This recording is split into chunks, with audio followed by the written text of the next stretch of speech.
IDH는 인간관계에 취약하다는 걸 또 한번 얘기하고 싶어가지고. 근데 왜 취약하다 생각하세요? 리서치 조사하니까 취약해요. 아니 근데 본인은 안 취약해? 이게 되게 애매한 것 같아요. 취약하다고 말하기에는 나는 잘 살고 있는 것 같은데 취약하다고 하는 그 부분들을 내가 깊이 보잖아요. 나도 다 있어. 근데 이렇게 얘기하면 근데 사람들이 잘 모르고. 너무 두루뭉실하죠. 인간관계의 스트레스를 당신이 받는 것보다 더 받는다. 그러니까 ADHD들은 일반인보다 더 받는다. 아니 그것도 와닿진 않은 아. 거야. 근데 다 정확한 표현들이야. 아. 했던 말들이. 구체적인 예를 제가 하나 들어볼게요. 누구한테 메시지 하나 보낼 때 썼다 지웠다 하고 점, 콤마 막 바꿔가면서 써요.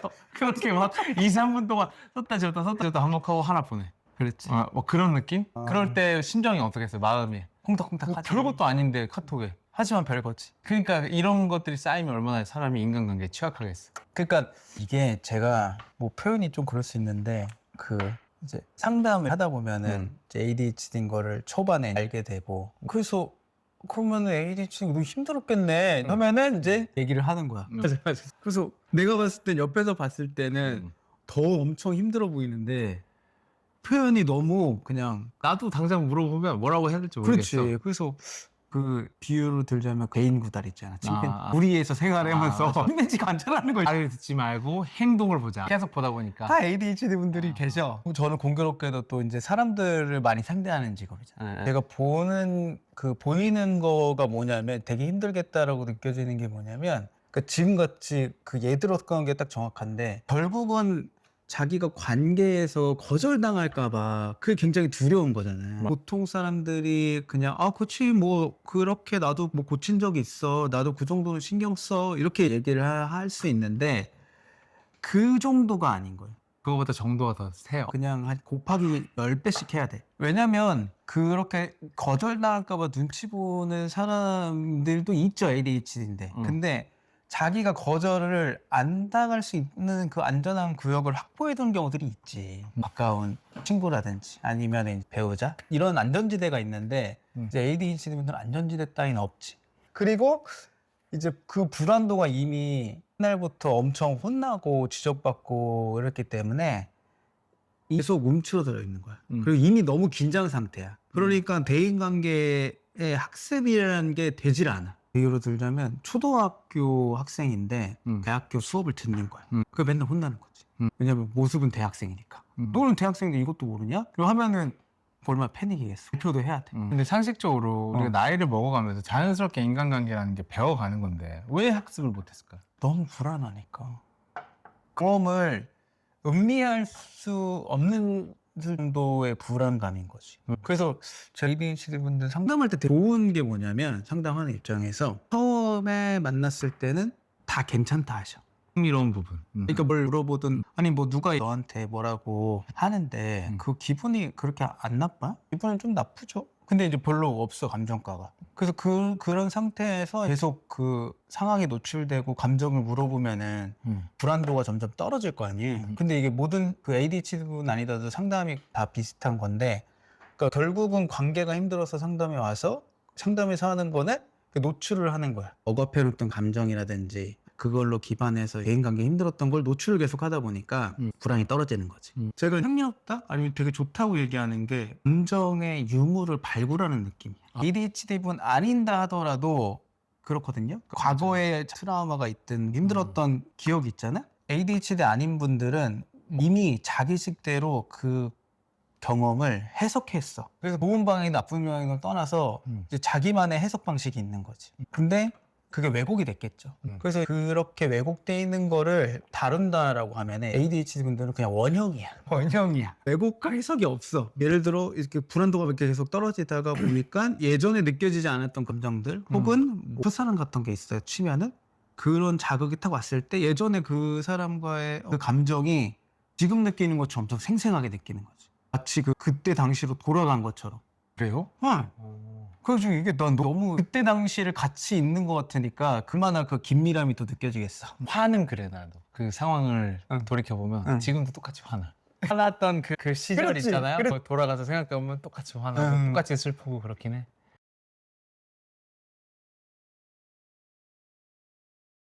그러니까 감정 자체가 순도가 되게 높으니까 그 관피가 되게 깊어진다 해야 되나? 그러니까 너무 이제 이해가 잘 되고 그 상담자로서 근데 그것 자체가 상담이 굉장히 깊이 들어갔을 때 나오는 현상인 것 같은 게 맞아. 기본적으로 ADHD는 자기 감정을 잘 몰라요. 그러니까 어디 한 구석에 이렇게 치워놓은 느낌이랄까? 근데 또 이렇게 얘기를 하면 이제 또 ADHD 아닌 분들은 나도 그래. 이게 완전 질적 차이가 너무 커. 맞아. 좀 어떻게 보면 바보라는 표현이 좀 잘 어울릴 수도 있을 것 같아. 모르는 사람 입장에서는 저 사람 좀 바보 같다. 그렇지. 왜 저렇게까지 하지? 왜 이렇게 자기 표현을 못하지? 맞아. 그러니까 이제 지금 든 생각은 뭐냐면 이제 와이프가 ADHD 몰랐을 때 약간 당근 거래를 하는데 뭐 그렇게 가격을 자꾸 너무 싸게 내놔? 시가도 안 보고? 아니 시가는 보기는 하는데 이럴 때 거절당하기가 싫은 것 같은 거야. 아, 올려서 빨리 반응이 있었으면 좋겠고. 그리고 이제 거래를 하잖아. 응. 그럼 누가 찾으러 오잖아. 응. 그러면 뭐 이렇게 포장을 뭐 이렇게 하든가 아니면 응. 거기에 뭐 이렇게 먹는 걸 이렇게 넣어놔 막. 서비스. 뭐 이렇게 뭐라도 줄라 어. 그래. 근데 그거 보면서 왜 그래? 아니 주인이 너무 싸게 팔아서 걔는 너무 신났을 텐데. 그래서 온도 100도를 노리나? 항상 그러니까 인간관계에서 엑스트라 서비스를 하는 느낌이구나. 맞아. 그러면 당연히 지치지. 그렇지. 인간관계에 취약한 것 같은데 ADHD들은 본인의 삶에서는 어떻게 생각하냐 그랬더니 자기는 잘 지내는데 사람들이랑. 그런데 자기가 먼저 연락을 안 하고 못하는 거지. 그리고 사람들은 나를 다 좋아할 수밖에 없다. 왜냐면 난 다 예스를 말한다. 그러다가 이제 너무 힘들게 되면 이제 문제가 생긴다. 이걸 이렇게 자기 입으로 얘기한 것도 많이 변한 거야. 이걸 알기가 원래 힘들거든. 얼마나 된통 당했겠어. 그러니까 많이 힘들었던 사람인 거지. 이게 카네이 컴플렉스랑도 연결돼서 보이는데 근데 착한 아이 콤플렉스는 목적이 있잖아.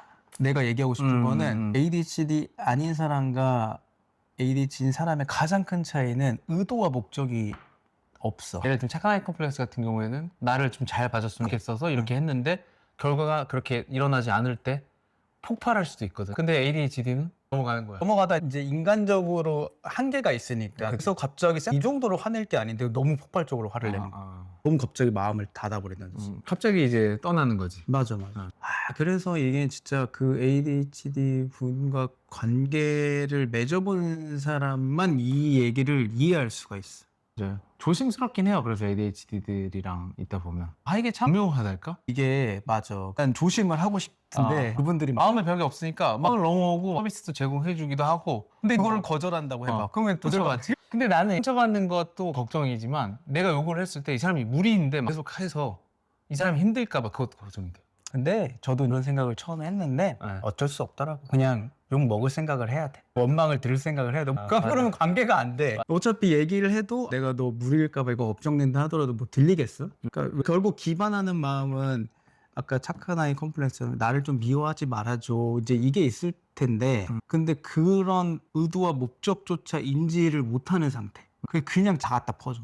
그런 사람들이 있어요. 대부분. 근데 물론 이제 고기능 ADHD들을 보다 보면 원래는 자기가 그런 스타일인데 이게 손해잖아요. 손해라는 걸 머리로는 배운다고. 겉으로는 굉장히 계산적인 사람처럼 굴 때가 있어요. 이게 타산적인 것처럼 보여. 엄청 따져. 근데 곰곰이 따져보면 예를 들면 이거 100원 비싼데 10,000원 비싼데 빠지다가 이상한 거 질러. 그런 느낌인 거지. 그거 고민할 바엔 그냥 10,000원짜리 사는 게 나아. 그런 느낌으로.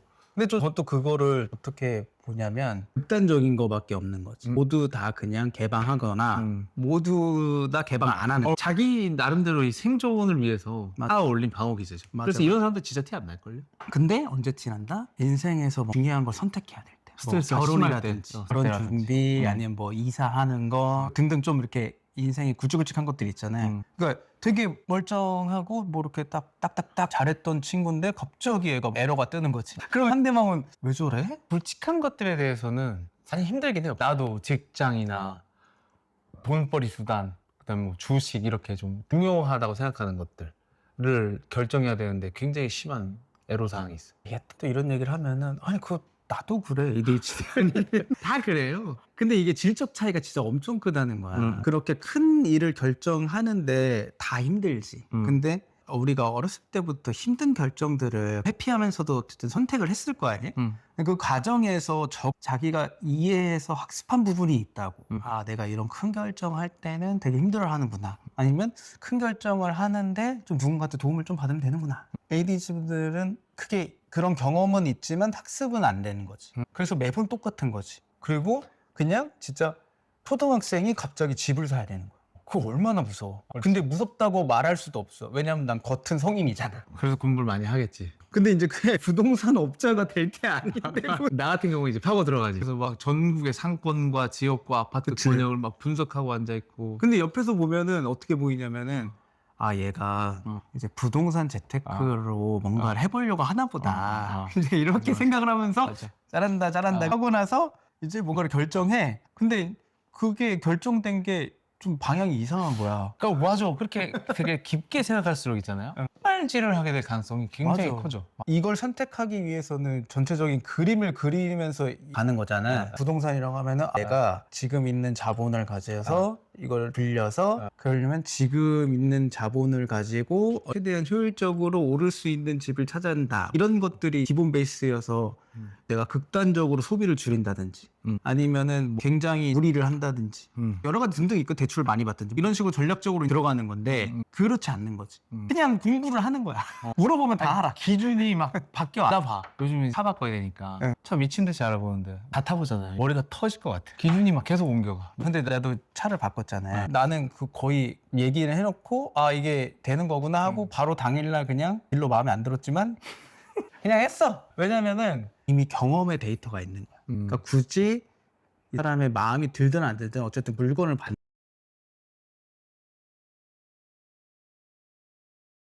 그 물건도 사실 보면은 나한테는 이제 자동차는 소모품인 거야. 그러니까 뭐 이제 어차피 난 전기차만 타면 되니까 그래서 오케이 오케이 하고 빨리 넘어가는 거지. 근데 이 아이를 먹어가면서 엄청을 빠르게 할 수가 있는데 우리는 항상 처음부터 시작이지. 마치 입문하는 사람. 그렇지. 옆에서 보면 차를 되게 좋아하는구나. 그러니까 이러다 보니까 백과사전 같이 모든 분야의 지식을 섭렵하게 돼. 그렇지. 건드리면 다 알아. 야, 이 차 뭐야? 몇 cc 뭐 이렇게 그렇지. 다 나와. 그거 알아서 뭐해? 나도 알고 싶지 않은데 미치겠어. 근데 인간관계에서도 아무튼 이렇다는 거잖아. 근데 인간관계는 더 힘들지. 왜냐면 차 같은 거 고르는 거는 물건을 팔아야 되니까 나한테 호의적일 거고. 그리고 체험해 볼 것들이 정확히 딱 있잖아. 네. 시승도 되고. 네. 근데 인간관계는 이렇게 해볼 수가 없잖아. 어디 나와 있는 지식이 있는 게 아니잖아. 그 사람에 대해서도. 그러니까 관계가 생물이니까 A를 한다고 그래서 반드시 B가 되는 거 아니고 B를 한다고 C가 나오고 뭐 이런 게 아니고 너무 그때마다 다 달라지는 건데 어렵죠. 저는 습단 상담을 막상 가보니까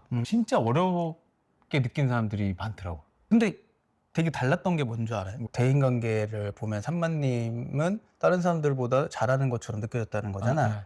그 차이가 어디서 날 것 같아? 뭔 차이가 있냐면 제가 옆에서 봤는데 와서 그런 얘기를 막 했잖아요. 과거 얘기도 좀 하고 그런 얘기를 하다 보면은 산만님은 자기가 진짜로 불안한 거를 맞섰어. 고등학교도 그만두고 이런 선택들을 좀 해왔잖아요. 행동적이든 뭐든 어쨌든 내가 뭔가 선택을 했다고. 소름 돋았어. 내 불안을 마주한 거지. 내가 나 같은 사람들한테 항상 하는 조언이 있거든요. 주체적으로 망하자.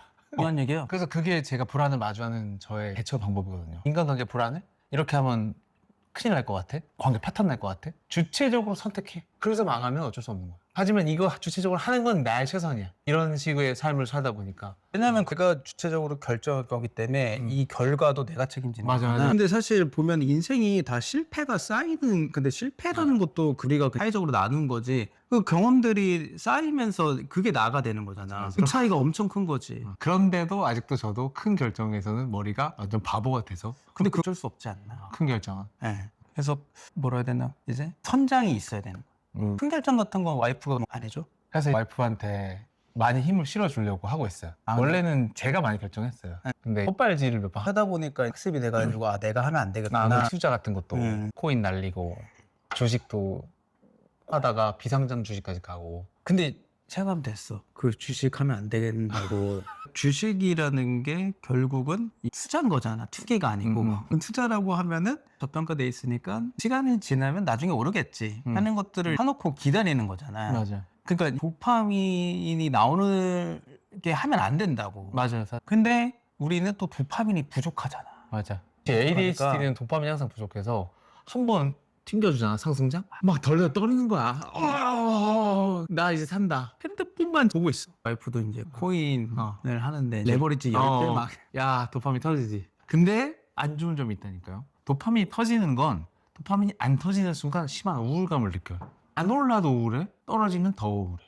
세상 살이가 다 왔다 갔다인데. 이게 도파민이라는 거 자체가 우리는 그 농도가 이렇게 일정하게 유지되잖아요. ADHD 아닌 사람은. 근데 맞아요. 우리는 애초에 농도가 일정히 유지 안 되잖아. 그 기저 레벨이 굉장히 낮아요. 그래서 그나마 없는 거를 배흡수를 막아가지고 그 농도라도 조금이라도 있어라. 근데 그런 약을 먹는 맞아, 건데 그러면 애초에 기본 자세가 도파민을 찾는 거잖아. 네. 주식하면 불만난 고기야. 그러니까 쉽게 말하면 도박. 맞아. 도박만큼 자극적인 게 없어요. 맞아. 도박 중독자가 되게 쉬워요. 맞아. 그리고 스트림 스포츠에 빠지는 ADHD도 많아. 그 도박도 완전 도파민이잖아. 하지만 주식이 더 손쉽지. 익스트림 스포츠는 몸을 단련해야 되거든. 근데 한 방에 갈 수는 있어도. 저도 보드 타다가 넘어져가지고 골반이 아직도 거덕거려. 이런 사람들 꽤 있을걸? 다 어디가 안 좋아. 어딘가 다쳐. 근데 이제 또 다쳐. 저는 ADHD 분들이 좋은 게 뭐냐면 저도 내가 뭔가 적막하고 무섭고 불안하다라고 하면은 나는 그냥 질러버리거든. 그냥 나를 던져 그냥. 아이씨 죽어보자. 이제 그런 식으로 이제 삶을 살다 보니까 뭔가 아까도 말했죠. 깊이 관계를 들어가는 거잖아요. 근데 그 깊이 사람들과 관계 들어가는 것 자체가 더 무섭거든.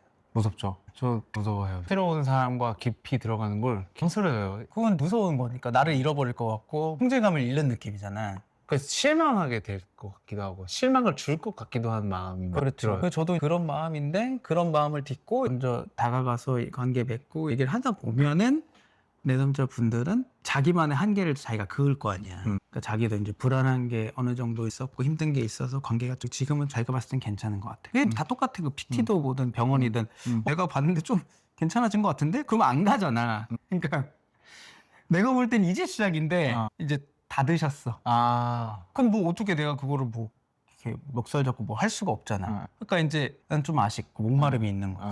근데 이제 우리 ADHD 요원들은 항상 목말라 있어. 그래서 자기의 의도와 상관없이 깊이 들어갈 수 있어. 그리고 깊이 들어가야 하고. 그렇죠. 난 그래서 이게 나한테 너무 이제 그 자극을 주고 너무 이제 그 몰입감을 주는 거지. 어때요? 이렇게 ADHD들끼리 모아놓고 집단 상담을 하면 확실히 그 안에서 좀 사람들이 배우는 게 있나요? 일반 상담이랑 많이 다른가요? 일반 집단 상담이랑? 그렇죠. 그러니까 일단은 ADHD 모임이라고 그 따로 만든 이유가 우리가 지금 얘기했던 과정을 통해서 만든 거거든요. 그러니까 뭐냐면 원래 그 자조 모임이라고, 그러니까 알코올릭 있는 분들은 알코올릭끼리 이렇게 모여가지고 이렇게 공감대 ADHD 분들이 모이는 것도 쉽지 않을 거고, 그래서 그럼 상담자가 있는 건데 이제 이 ADHD로 인해서 자기가 힘들었던 거, 어려웠던 거 이런 것들을 같이 얘기를 해서 보편성을 느끼면서 불안도를 떨어뜨렸으면 하는 거지. 왜 그렇게 생각을 했냐면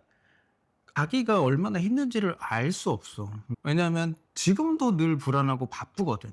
그래서 그럼 인위적으로라도 이런 모임을 만들어야겠다. 그래서 이제 일반 집단 하는 것도 거기서 대인관계를 연습하는 건데 여기는 사람들이 다 기본적으로 주의력이 되고 그리고 이제 자기 관계 패턴에 대해서 어느 정도 알고 그래서 좀 고급반 느낌인 거지. 근데 이제 우리는 아가반이 필요한 거야. 그래서 이제 참여해봐서 알겠지만은 별로게 안 해.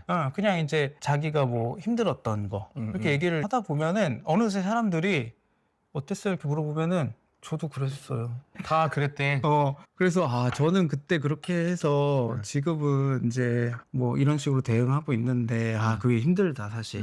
그러니까 이제 이런 얘기들을 계속 이제 하게 돼. 그래서 처음에는 제가 당황했던 건 또 뭐냐면 이제 각각으로 내가 개인을 만났을 때 이게 힘드니까 이렇게 모여만 놔도 되게 좋아하겠다 이런 생각을 했는데 모여놨는데 내가 생각하는 것처럼 그렇게 안 좋아하는 거야. 맞아. 그런 말을 했었어요. 왜 그런가 봤더니 자기가 되게 싫은 모습, 자기 상이 부정적이잖아. 그게 계속 다 있는 거지.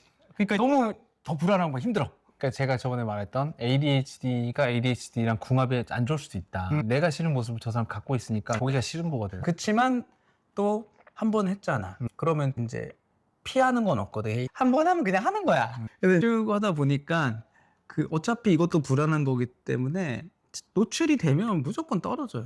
그러면 이제 그런 자기 보기 싫은 마음을 이제 좀 내려놔지고 이제 저 사람이 보이고 그리고 나랑 똑같이 ADHD에서 힘들어하는구나 이게 느껴지기 시작하면서 응징력이 생겨. 결국은 해결책은 딱히 제시한 건 아니고 그거를 계속해서 유지해서 관계를 맺어 나가는 것만으로 바뀐 거네요. 그렇지. 중요한 포인트인데 ADHD뿐만 아니라 우리가 상대방이나 자기 문제 해결을 자꾸 하려고 그러잖아. 근데 사실 해결할 수 있는 게 있을까? 맞아. 안 바뀌거든. 맞아. 그냥 그거를 못 받아들이는 게 문제죠. 그래서 그렇게 해결책을 주려고 저도 했죠. 불안하니까.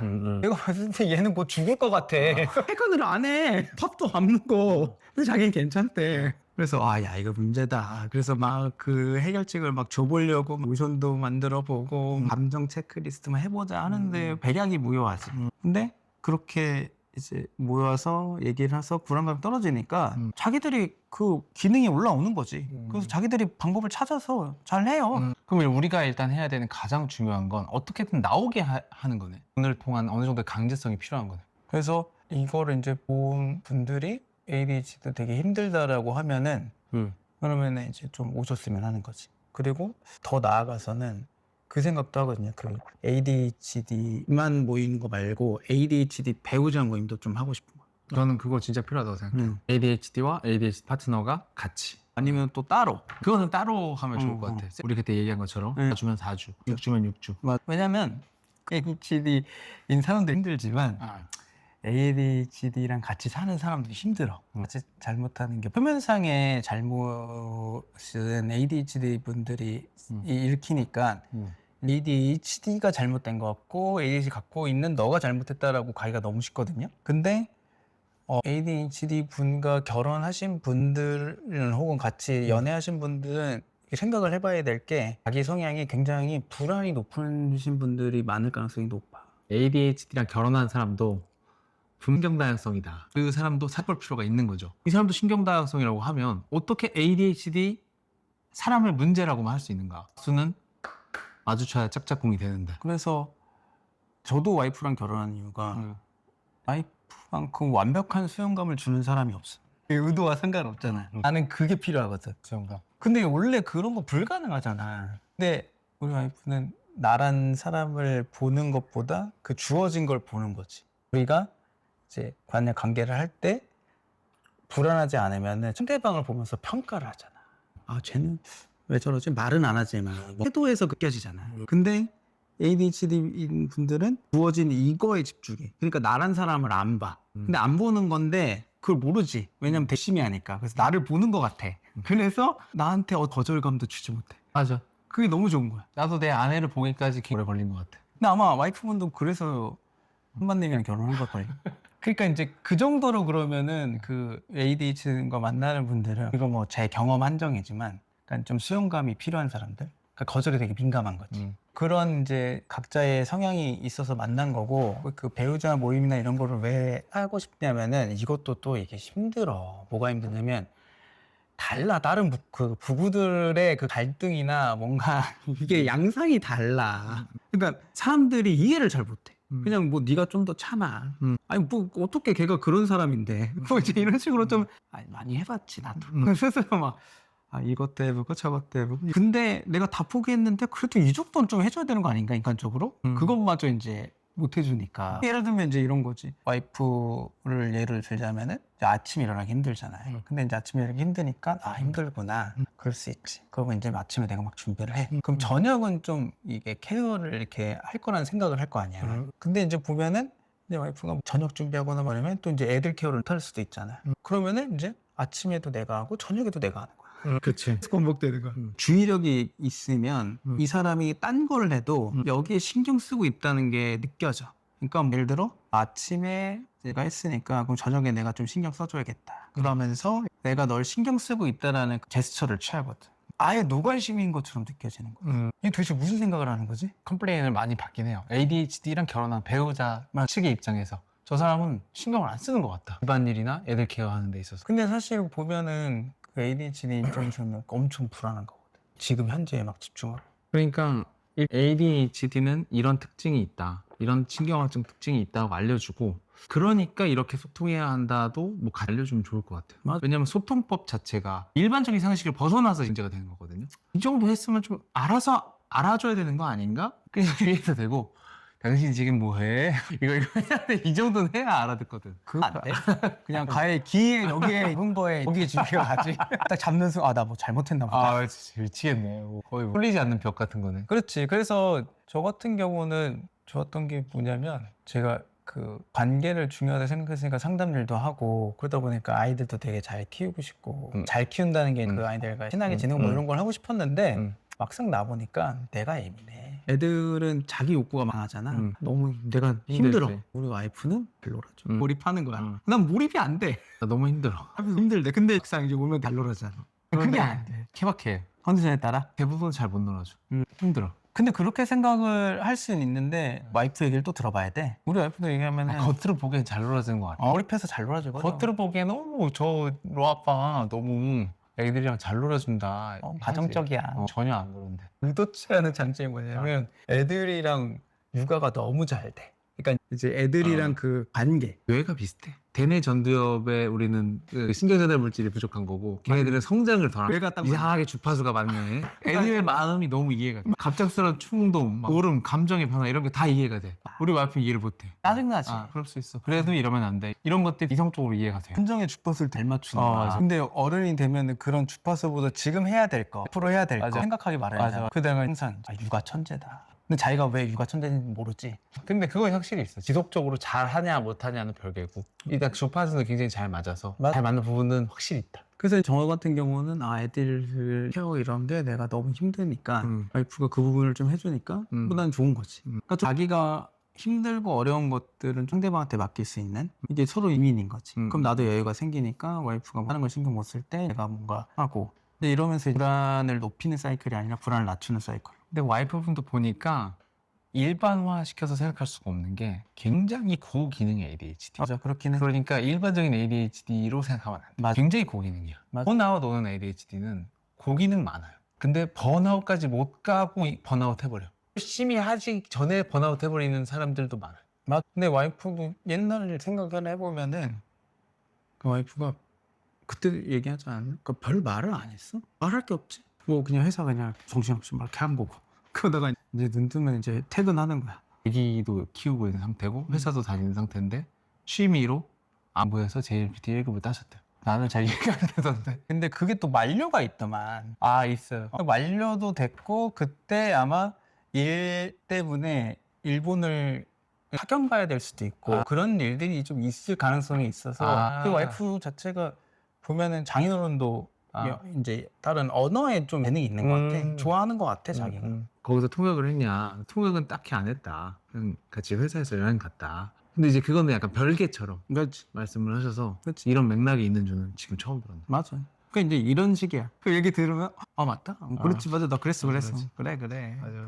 그래 저도 맞아. 맞아. 와이프가 또 보면은 취미가 되게 많았어. 내가 처음 만났을 때 와이프가 뭐라고 했지? 그때 이렇게 그 방송 댄스 아니면 이제 그 보컬 트레이닝 뭐 이런 거를 가더라고. 그래서 뭐 저런 게 좋구나. 이제 그런 줄 알았지. 근데 지금은 안 해. 원래 뭐 하다 안 하다 하는 거죠. 댄스 학원에서 자격증 반까지도 해서 자격증을 땄어. 사단 보는 거. 그거 쉬겠냐고. 열심히 한 거야. 그때 이 당근을 쫓은 거야. 그거 따니까 이제 흥미 졸업이지. ADHD들은 이런 맥락을 잃어버리는 경우가 있어. 그러다 보니까 괜찮다는 말밖에 안 나와. 이해하기가 힘든 경우가 많아요. 저는 성향이 좀 다르거든요. 저 같은 ADHD도 많을 거라고 생각해요. 왜 JLPT 1급 땄어? 이렇게 말하면 30분은 얘기하지. 이게 문제긴 하지만 상대방이 원하는 정보만 주는 거 맞아. 형은 말이 너무 많아라는 얘기를 항상 들어.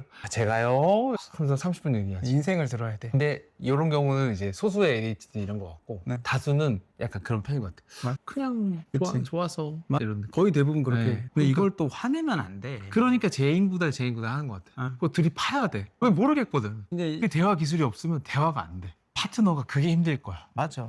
그 이게 왜 다르다고 느낀다면은 우리가 뇌는 되게 효율성을 강조하잖아. 그러니까 사람과 관계할 때 이미 효율에 맞춰져 있어. 그러니까 우리끼리는 서로 합의된 그 압축 파일로만 대화를 해. 그래서 하면 어라는 게 있거든. 그래서 아까 같이도 그때 뭐 자격증을 왜 땄어? 이렇게 물어봤는데 아니 그냥 땄어요. 이렇게 얘기하면은 뭐가 압축돼 있는 거냐면은 난 이거에 대해서 얘기하고 싶지 않으니까 그만 물어봐. 이게 이제 정보가 있는 거거든. 그러면 이제 안 물어보게 되는 거야. 말하기 싫으나 이제 하고 이렇게 이해를 그냥 하고 넘어가는 거지. 그렇지. 근데 아니거든. 기억이 안 나는 거야 진짜로.